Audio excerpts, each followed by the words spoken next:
guys, good evening. Thank you so much for coming to the Corsetry panel. My name is Sophie.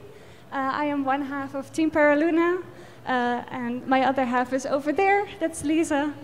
We are from the Netherlands. We're so happy to be here in Czechia, and that I may host this panel for you. I'm very excited. So thank you.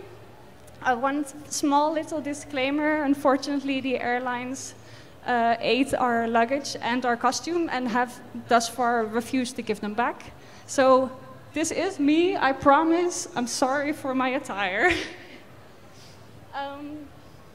Yeah, I always love for this panel to be very interactive. So if you have any questions during the panel, simply raise your hand and Liza will come to you with a microphone and then we can all hear the question and I can answer it.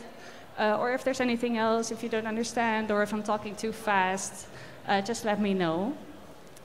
Because this is usually a much smaller sort of setting and this is a very large stage. So thank you all so much for coming. Yeah, let's get started. I did it. Okay, so we're going to do a quick rundown of corsetry because corsetry is a very complicated topic.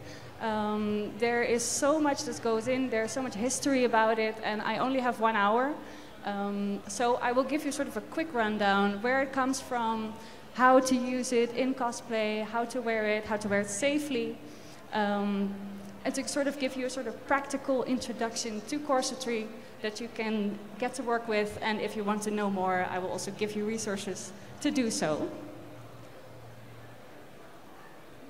Yes. So let's start with the most basic question. What is a corset? You know, like, it is, of course, a very visual sort of word. You know, if you hear the word corset, you can immediately think of you know, you immediately have this image of like lingerie or you know, the very steampunky kind of things that used to have corset. But basically a corset is any kind of structured garment. Basically a corset is something that gives the body shape instead of any other sort of garment that is shaped by the body. So I'm standing in front of my own pictures. This is sort of what you would think of for a corset, but this is also a corset. This is for back problems and scoliosis, and it gives the body shape. This is a short history of corsets, or at least the most well-known corsets. These type of corsets are the ones that are preserved still and that you can still see in museums. And I also love this graph because you can really see the evolution of shapes that people wanted to achieve. In history and in the 1700s, corsets were mostly used to give structure to the clothes that people were wearing because usually they were many layers and they were very heavy. So if you had to carry them all on your shoulders or on your waist, that would just not be practical. So is this a pointer as well? I'm not doing it right. Oh, it's very small. Okay, I'll just point it out. So over here, you can see stays. And stays are a very straight kind of corset. They are straight in the sides and straight in the front. They were usually boned with something like whalebone or linen threads. And they basically served as a sort of bra. And as you go along the timeline, you can see the shapes evolving into this more, you know, Jessica Rabbit kind of shape that we are used to from corsets. And right down here is the Victorian era. This one. Oh, sorry. Right down here is the Victorian era, which is the most well-known nowadays for corsets. But there are many corsets. This is from the 16th century. It's almost like a harness, but it was also used to gather skirts and carry them with. And we even have some examples from very long ago. People just love to squeeze their bodies into shapes. This is something that humans inherently want to do. So here's the Victorian era. And it's kind of strange that this era is the only one that is being remembered from this entire history of corsets, because it is such a small amount of the entire line of corsetry that we have. It's, you know, it's a very distinct shape, but it was not the most restrictive one, actually. There was a lot of padding going on and a lot of illusions being used.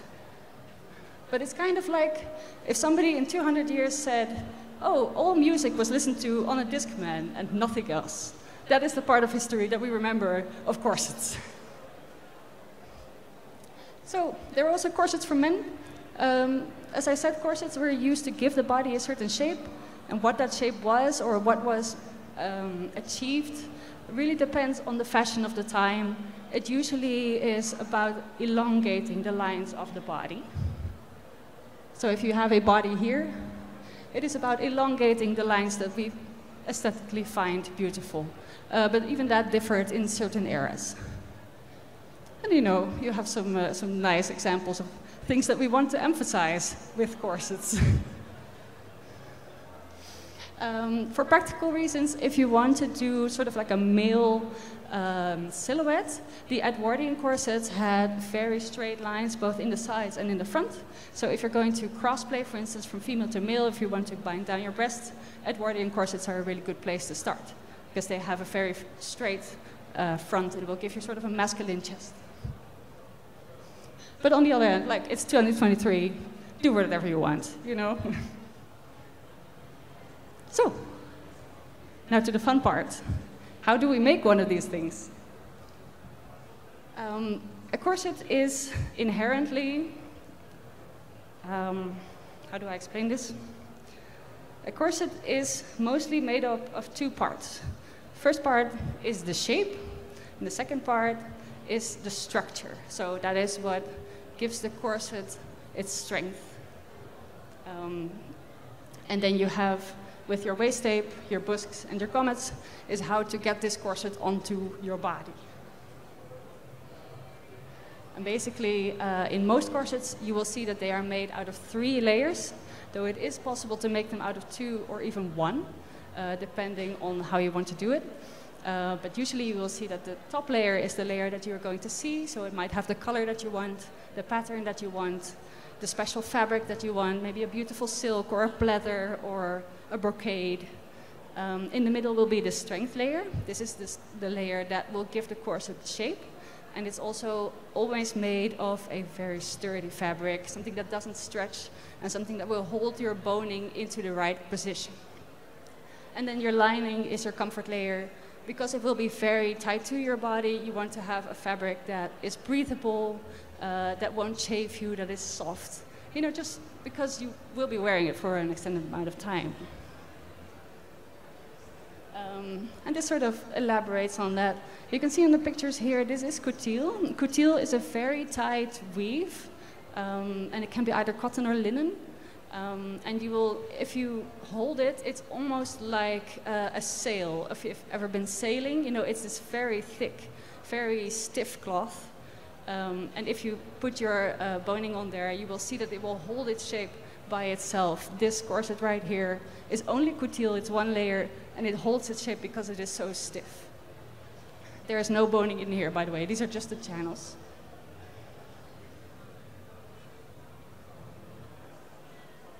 So for boning, there are many different types of things that you can use. Historically, flax, that is sort of a linen thread, was used a lot. It is actually quite flexible by itself, but as you can see, the way that it was used was by using very, very many very thin threads that were stitched into the corset, which would give it a sort of inherent structure while still retaining its flexibility. So this is a very high comfort corset, while still giving a lot of structure and shape. And it is, if you have the time, this is a great way to get a beautiful corset, but it is very time consuming because you have to make all the channels and then insert the threads one by one. What is easier, and what was that was already discovered in history as well, that this was much easier, is to use boning. Historically, whalebone was often used. Nowadays we have synthetic whalebone or steel. And we've even seen busks, which is the boning that goes in the center front, made out of wood, made out of marble, made out of ivory. Like these were pieces that people also sort of had as like a trophy, you know, like even though it was sewn into the corset, it was something to be proud of and to be displayed. You know, if you had wealth, you would get an ivory busk in your corset, you know. This is one of the museum pieces where you can see very well how this boning was inserted and also, you know, just extra comfort and extra padding added. I love this picture. This is steel. In most modern corsets, you will see this being used. There's two types of steel. There's flat steel and spiral steel. Flat steel is used for straight lines, so that can be center front, center back, or any kind of side, or if you're doing like an Edwardian corset or a sort of more male silhouette, you could even use it all throughout, while spiral steel is flexible in one direction. So you can either flex it left to right, or you can flex it back to front. And that makes it very suitable for curves. For instance, the sides, side front, if you're doing an overbust, over the breast. So you can have these really nice structured curves in there. I forget. This is plastic. I would not recommend this, though I have seen tutorials where people use heavy-duty zip ties. It is usually not strong enough for a corset. This is perfect for if you're going to do a bodice, something that has a little structure but still will be influenced by the shape of your body underneath. But if you're doing a corset and you will insert plastic, you will see that the corset still bends to the body instead of the other way around. So if you're going to put in the effort, don't use this. I will say there's many other uses for this kind of boning though. For instance, holding up shoulders, holding up thigh-high boots. You know, like I use this a lot, just not for corsets. The waist tape is a method of making corsets that's sort of dying out because there is a lot of debate about whether it's really all that functional. Basically what it does is you use a piece of tape of a herringbone or like a very tight weave, something without any stretch in the waist to make sure that the corset, if it bends or flexes at all, it is not in the waist shape. And it is usually sewn onto the strength layer to make sure that that is the part that remains straight at all times. On the other hand, you know, there are a lot of modern corseters that are no longer using this because they say if your fit is correct, you will not need it. But it's always a nice example, and especially with the transparent corsets, it can really give a nice touch. Interfacing is also a great way to strengthen the corset. You can do this by having a floating lining or either an iron-on interfacing where you can strengthen your strength layer even more or make it less flexible instead of using waist tape. I always love using this example of Henry VIII. As you can see, his sleeves were slit. I need to remember to breathe. His sleeves were slit, and you can see his white undershirt poking through. These slits in his sleeves were probably not finished at all. His red overcoat was made of a very tight silk weave, the method of which is lost to time. We don't know anymore how to do it, but it was woven so tightly that you could cut it and it would not fray. So they would make all these tiny little slits, and then they could poke out the undershirt without ever finishing it, and that is how you get this kind of effect. And that is what interfacing does as well. Interfacing will make your fabric behave like that silk of old. A busk is optional but very helpful. A busk is basically a front closure for your corset.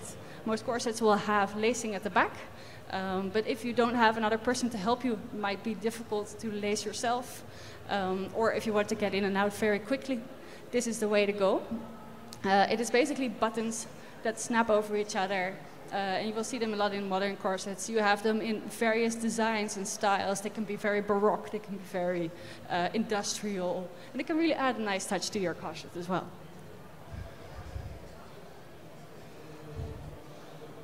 We talked a little bit about historical busts already. I rearranged my slides, so I'm just gonna go for it. Right, grommets. These are a super handy modern invention, of course, to make sure that your lacing stays in place, that you don't tear out your fabrics. You know, everybody who has shoes knows these things. In historical corsets, also sewn buttonholes were often used, but you have to embroider around the entire buttonhole to get that historical accuracy. Like this. This is how you recreate it nowadays. If you want to use the grommet and the embroidery, this is a great way to do it. On the left here is a museum piece as well, where instead of grommets, they used gilded hooks. So this is also obviously like a rich person corset, you know, where you get the closures that are gilded. So, we want to make one of these for ourselves. How to? The first step is always your pattern.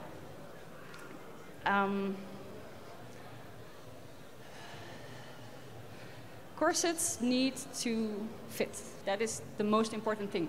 If a corset does not fit, it will not work, and it will not give you the shape that you want. So it is very important to think about whether you want to use a historical pattern or use a modern pattern or maybe draft your own pattern, because all three will give you different results.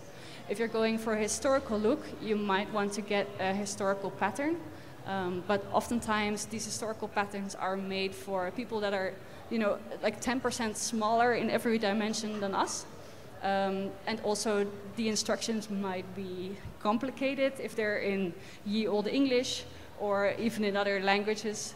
And you will often see that these were patterns that were tailor-made to somebody else because fast fashion was not a thing. So if these patterns survive, these are usually patterns that are tailored to somebody to their specific measurements, and you will have to take the pattern and make it to your measurements instead. If you purchase a modern pattern, of course, you know, they're a little bit more tailored to what we are looking for right now. But on the other hand, most modern patterns have gradation, so you can choose your size, and you will get sort of like a one-size-fits-all solution, and you might get something that will not give you the shape that you want. So this is something to think about. Both have pros and cons. You know, it is something without no solution. So I'm going to give you a quick rundown. Like I said, corsetry is complicated. Corsetry also is one of those professions where there are many ways to do this, and none of them are necessarily wrong, as long as you're not hurting yourself. So I will give you my method that has proven very effective, especially for cosplay, just to show you a little bit of what to expect when you're going to make a corset, and you can make it more complicated or less complicated, whatever suits your needs. So you start with a pattern. Here is two examples. The top example is a commercial pattern that I used just to try it out, because I usually draft my own patterns. And you can tell that this pattern is a little bit more run-of-the-mill, because this is the front. So this is the side front. So front, side front. This is the side. That would be here up until your side line right there. Side back. What? This is the side back. This is the, how do you call that in English? The side back, which is here. And then the center back, which would be from your spine, like there. And what you can tell here is that the biggest curve is right here at the side. So that will be right here. So for most people, if they wear this corset, if you look at them from the front, they will have an hourglass shape. But if your hips are not this big, or if your rib cage is bigger than the top, which was the case, both of that for me, this will make you a tube. So you would still have to adapt this to, for instance, make the hips smaller, make the rib cage bigger. But you know, for most people, this will give you a shape. On the top or on the bottom here, breathe. On the bottom is one of my self-drafted patterns. And you can tell here that the curve is much more distributed. So this pattern starts out bigger, goes to smaller. This one starts out bigger, goes to smaller. There's a little curve in here. So you would still get that hourglass shape, but the dimensions are much more distributed around the body. And that will give you a more gradual, more natural shape. And that's also because this was made to my measurements. So it is made to fit my rib cage, my hips, and my waist. It's always a good idea to make a mock-up. If you are a professional like Royal Black, that I stole these pictures from, you can finish these completely. Mostly a mock-up will look like this. It will be one layer, something like a muslin or a cotton. And you can just sew your pieces together, insert your boning, put it on, and see, is this what I wanted, or do I need to adjust this? For instance, this, you know, yeah, let's just shoot on my own work, right? This is one of my earlier corsets, and one of my earlier patterns. Well, you can see where I inserted the boning. There is not that much shape in the waist, but it was quite comfortable, so I ended up keeping that. But this line is quite straight. It could have been more sweetheart. The hips are quite low, and this point, as you can see, it was almost still here. So if you're standing, that's okay. But if you sit down, it doesn't work. So that's why a mock-up is super important, because you can try it out, you can do your laundry, wear the corset, and see, hey, can I do everything that I want in this? So then you use a strength layer. On the right here is a coutil. You can sort of see here. It's hard to see, I'm sorry. Coutil is one of those very tightly woven fabrics. So even though I cut it with a straight razor, it does not really fray. There's only one fray visible. Well, on the other hand, this is a linen. You're not supposed to use that for strength layer, but you know there's only one way to learn, that's by doing it wrong. Linen already starts fraying when you look at it, so this was a mess. And this is one of my personal tips. If you're making corsets and you have your pattern laid out, I always mark them by which number they are, and I usually count from center front to center back, so it would be 1, 2, 3, 4, 5, 6. Depending on how many pieces you have, and also mark which way is the top. Because once you have your pattern pieces cut out and there's no context, it's really hard to tell if they are upside down or not.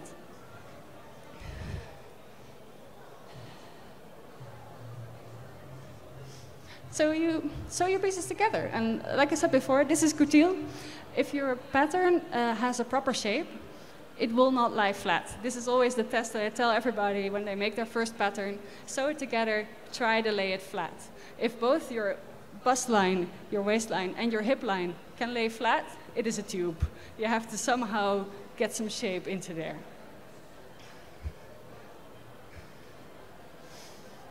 And a really good tip is if you have extreme curves, is to get something like a pillow or a tailor's ham, to put your curves on so that you can iron the seams out, get these really nice flat seams, as you can see here. You know, this is the difference between unironed and ironed, and you can see how the shape really differs. This time I put in a waist tape. This is some herringbone tape. Because this strength layer is made out of linen, it did not matter because this strength layer has no strength. For the coutil one, it did matter. This is a boning casing. These are really helpful if you have very small seam allowances, for instance, or you want to put your boning in the middle of a panel. They are basically little boning bags. That's a horrible way to describe. They are basically just pieces of tape that you can open, and you can sew them down, and they come in a variety of widths. Once you sew them down, you can always insert your boning and make sure that it fits nice and snugly. You could even put it into curves if you wanted to. So it's a really great way to plan your boning and to plan where it is going to be. Otherwise, you can also use your seam allowances. If you plan ahead and you want your boning to be right next to your seam, you can cut extra seam allowance, sew the seam allowance down, and use that as a boning casing instead. So here's some pictures of the corset I was supposed to be wearing today. So here is where you can see the boning inserted, and then the top layer is also inserted. In this case, I decided not to use a lining layer because the coutil I used is made of cotton. So it is very breathable, very comfortable already, and it did not need a third layer. So this is a 2-layer corset.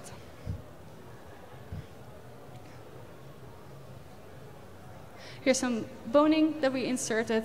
You have these little end caps for spiral steel boning because when you cut it off, it usually has these very sharp points. If you leave the sharp points on, it will pinch or like poke through your corset and come out at some point. And then you bind it. You're basically almost done, so it's really not that complicated. You can do your binding by hand, you can do a top stitch, you can do matching bias tape, like I made the bias tape here out of the same color. But you can do alternating colors as well. Get something contrasting, get something fun in there. This is just some ribbon that I used to finish it. There you go. Suddenly you have corsets. So basically the take-home tips are pattern, pattern, pattern. Your pattern is your first step. Once you've got your pattern down, really the rest will sort of come on its own. You will see where your boning needs to go. You will see what types of adjustments you need to do. You know, like this is, once you have a base pattern, you can also start altering it depending on the purpose that you're using it for. Is it going to be flat? Is it going to be very sweetheart? Is it going to be push-up? You know, you can do all those kinds of alterations once you have sort of a basic idea of your basic shape. I'll give you a quick rundown of adjusting patterns, because once again, this is complicated and there's a lot to it. But if you understand the basics, I have found that the rest will sort of make sense. So here's a pattern, right? Center front, right there, center back. So that means this is half a corset, from here to there. Like if this is complicated, just stop me, okay? This is the bust line, right there. So that little horizontal dart is where your nipple is going to be. I hate that speaker. That little line is where your nipple is going to be. It is a very great reference point, especially if you mark it on your mock-up and you put it on and say your nipple is down here, you know that something is shifted, or maybe a panel is upside down. So that is a really great reference point. And I marked here the different lines. So the bust line is basically the line that is around the height of your armpit and goes horizontally across. The underbust line is under the armpit, and for ladies it is under the breasts. For men it is halfway down the chest, so right here above the diaphragm. Waistline is the part where you bend. So if you poke yourself where you bend, that's your waistline. Waistline is not down here. Waistline is right here, where you bend. And then the hip line is the upper hip. If you can feel your hip bone, you can feel the sort of curve, that is where the hip line is. And these are your sort of parameters that you can change really easily in a pattern. So say, if I measure this, right here, from my underbust to my waist. So I can measure that right here, from my underbust to the part where I bend, and say that for me that is 15 centimeters or something. I think it is. And on the pattern it is 12. Then what you do is you simply cut at the waistline, elongate it, and you already have made your pattern more fitted. Or the other way around, you can shorten it, and just make sure that these lines stay connected. And the same goes for horizontal modifications. Say if you measure the waistline and it is 75 centimeters and you want it to be 85 centimeters. All you need to do is add here and then connect your lines again, down and up, to make sure that your pattern still has the same shape, because that's what we want. We want shape, but you also want it to fit. And once you get the hang of this, you know, you can see the little adjustment here. For instance, I shortened this pattern. You can see that it is already a completely different pattern. And this is something you will have to do for everybody that needs to wear a corset, because corsets are not made to be mass manufactured. They need to fit, and they will be different for everybody. A very important thing is that we have bones. A lot of people think that making corsets smaller in general will just make them fit better, but unfortunately we cannot squeeze bones. So if you go right here around the bust line, under bust line, or hip line, and make it too small, it will simply not close, and it might also sort of make this inward curve. And it even might detract from your waist shape, because it will try to get material down to the parts where it is too small. So definitely just honestly measure these parts, and you will get the most beautiful result. This is something that one of my participants said at some point, and it was too beautiful not to include it, so, you know.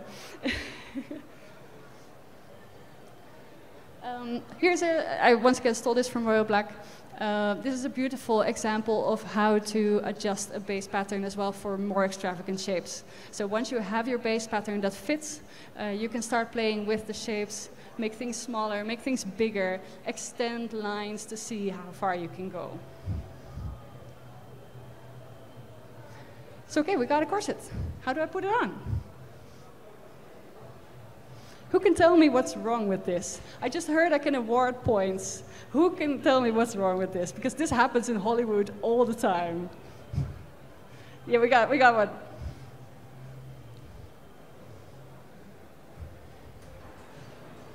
Thank you.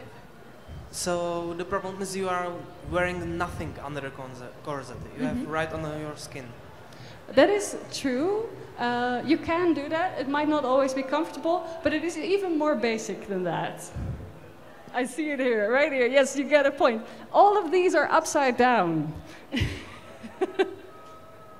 And once you know this, once you start watching Bridgerton and Pride and Prejudice, you will see this all the time. If there's an actress, you know, giving an interview saying, "Oh, I felt so restricted. Oh, I couldn't breathe in this corset," it's because it didn't fit and because it was probably upside down or backwards or whatever they do these days.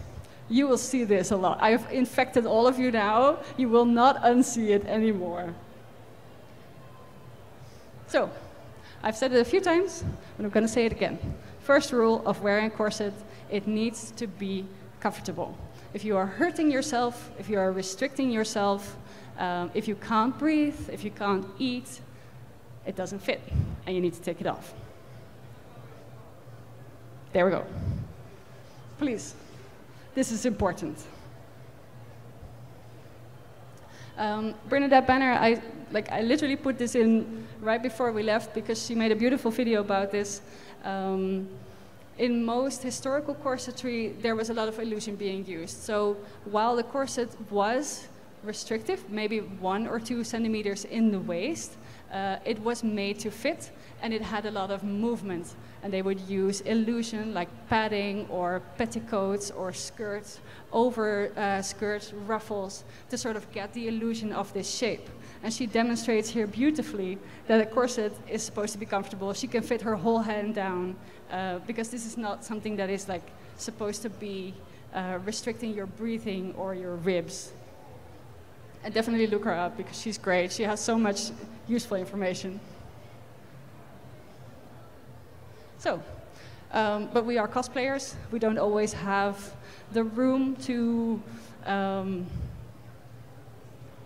hide ruffles or petticoats, you know, or a lot of designs are basically like skin-tight clothing and then a corset over it. So what do I do if I do want to have this sort of tight lacing effect?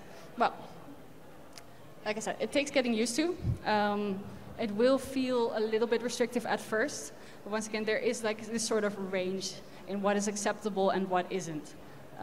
Your body will mold to certain pressure after a few hours. And usually we'll see with corsets that are more restrictive that you can tighten them, and then after a few hours you can tighten them even more. I would usually suggest just tighten them once.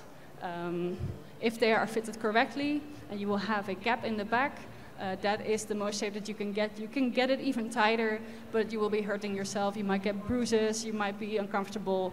It's usually just not worth it. And definitely don't wear it all day, especially for your back muscles and for your neck, because you might be overcorrecting your posture.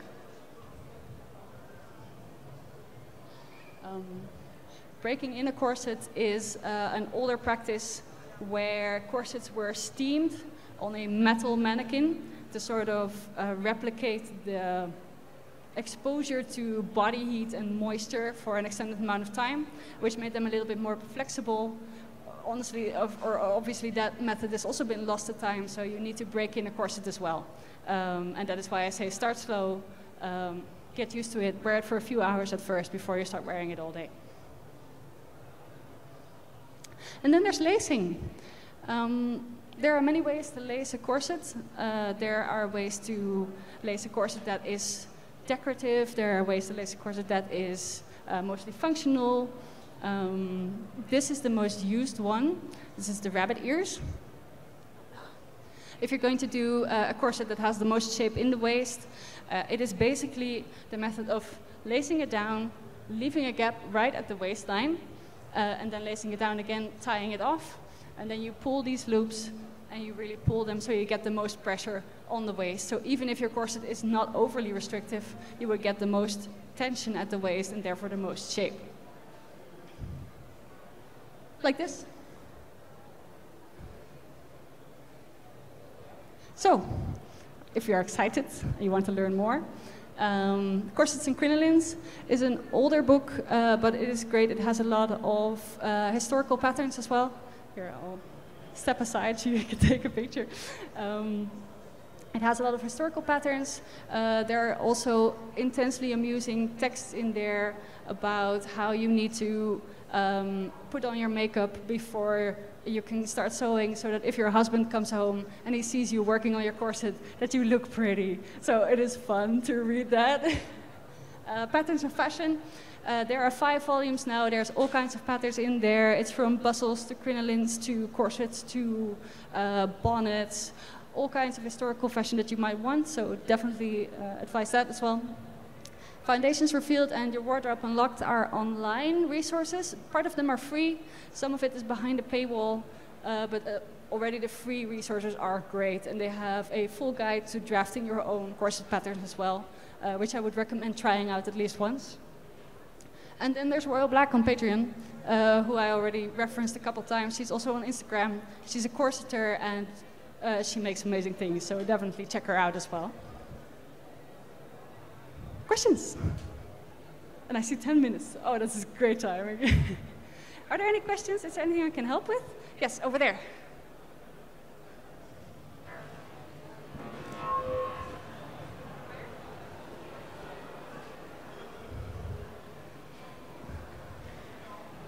Oh, yeah. So I have a question. When you were talking about the boning, you mentioned synthetic whalebone as well as plastic. I mean, isn't synthetic whalebone just plastic? What's the difference? Yes, that is a really good question, actually. Synthetic whalebone is plastic indeed, but it has different properties than plastic boning as I showed them. Plastic boning, as I showed them, like on the roll, is made to be sewn through. It is quite flexible, and you can also flex it with hot water. So it is really meant to move with you if you're going to do like a bodice for a prom dress, for instance. Synthetic baleen and synthetic whalebone have the properties of real whalebone. So they try to recreate the stiffness and both the flexibility of synthetic whalebone, and it is a completely different material. If you would hold them both in your hands, you would not think that they are even remotely the same, but that is a great question. Okay, I have a few more if you don't mind. Sure, go ahead. You mentioned the corset for scoliosis at the beginning, so if I wanted to draft my own pattern or adapt pattern for myself with scoliosis, is there a difference on how to like adapt the patterns, or yes. would I? Yeah. Yes, especially if you have scoliosis. Usually what happens with scoliosis, and I'm not sure which type you have, but it is that the spine is not straight, so that would make you not symmetrical. And that is not a problem, but it would also make your corset halves not symmetrical. And the best way to deal with that is to make a symmetrical mock-up first, and then just to mark where you would want your seams to be. And they might not be the same on both sides. But that is why I always advise to make a mock-up out of a cheap fabric. Just get a marker and mark on there what you want to change, because that is the easiest way to see. And you might find that your left and right half differ quite a lot, and that happens a lot in scoliosis. So yes, you would, and it is mostly a process of trial and error, because most people are not symmetrical, but sometimes you can work around it. But with this, it's nicer to work with it. Yeah, thank you. You mentioned the placing of seams, like between the panels of the corset. Is there, in the materials you mentioned, is there a guide or where to place the seams? Yes. You would usually want seams on the places where you have the most curvature, because that is where you want your fabric to really move with you. And still, it depends on the design. So sometimes you can place seams very strategically, like say over a bust line or over a waistline. But there are also historical corsets. Oh, let's see if I have a picture of that. Wait, do I have a picture of that? No.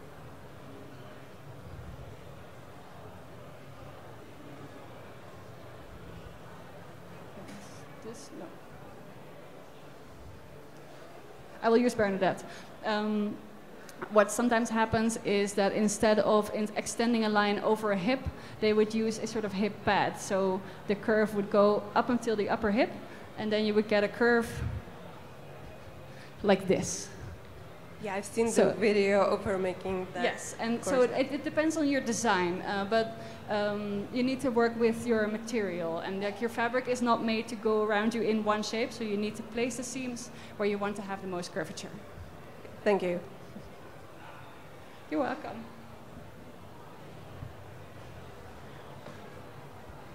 Hi, so I have a question. But before I ask, I have just a note regarding the scoliosis, because Bernadette Benner has actually a pretty bad case of scoliosis, and she needs to address it when she makes her corsets, so she has also videos on it.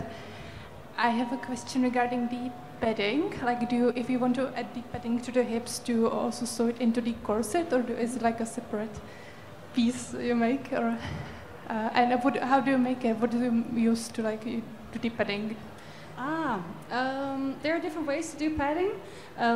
You would need to incorporate it in your pattern as well. Like if your pattern is very form-fitted, then you can't put the padding in there, so you would need to have room in your pattern, and then you can use sewn-in padding that can be like, cotton batting, like the stuff that they put in pillows, like something soft. But what also is used a lot is padding that is separate and that you can affix with buttons or with snaps, for instance, and then you can reuse it for other corsets. But the easiest is to make like a little pillow that fits you exactly. It is usually bean-shaped, especially for the hips. And then just fill it with like a centimeter or two with padding. It's usually best to overfill them a little bit so that they squish nicely, that you get a nice smooth line. But you can sew them in if you want to, or you can keep them separate. That is entirely up to you, whatever you want. In Victorian era, loose padding was used a lot, because then they could reuse it for different outfits. So they usually had like 1 or 2 sets of padding, and they would use it in different outfits. Thank you. All right. Anyone else? Yes.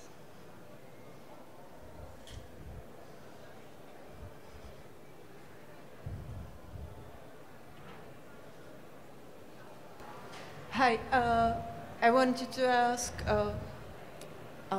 especially with the tape, the corsets do not stretch a lot. My physiotherapist already doesn't like my bras because he wants me to stretch and breathe in the bust and in the belly without the up and down movement, which I expect is more what you do in the corset. It depends. If you put your waist tape right at your waist, you would still be able to breathe through your stomach, because the stomach is down here. It is under your waist. So if you have a waist tape that fits you exactly, and then pan out. Oh, sorry, that's me. I think pan out at the hip, you would be able to breathe through your stomach. But I am not a physiotherapist, so medical advice with disclaimers. I think if you have health problems, just be careful. You know, like one day won't hurt you, but I would not advise you to go ties lacing 23 hours a day. But yeah, it can definitely help to make a mock-up that gives you a little bit more room in the hips, and maybe use some padding as well so that you get a nice shape. Thank you. All right. If there's any more questions, I think I'm about out of time, but we will be walking around. So if you have any burning questions, you can always just come up to me. We have some business cards if you want to get our Instagram and ask me questions there, because that's also fine. I love answering questions. So please ask me questions. And thank you all so much for being here. I had a great time. I hope you guys enjoyed it. Thank you.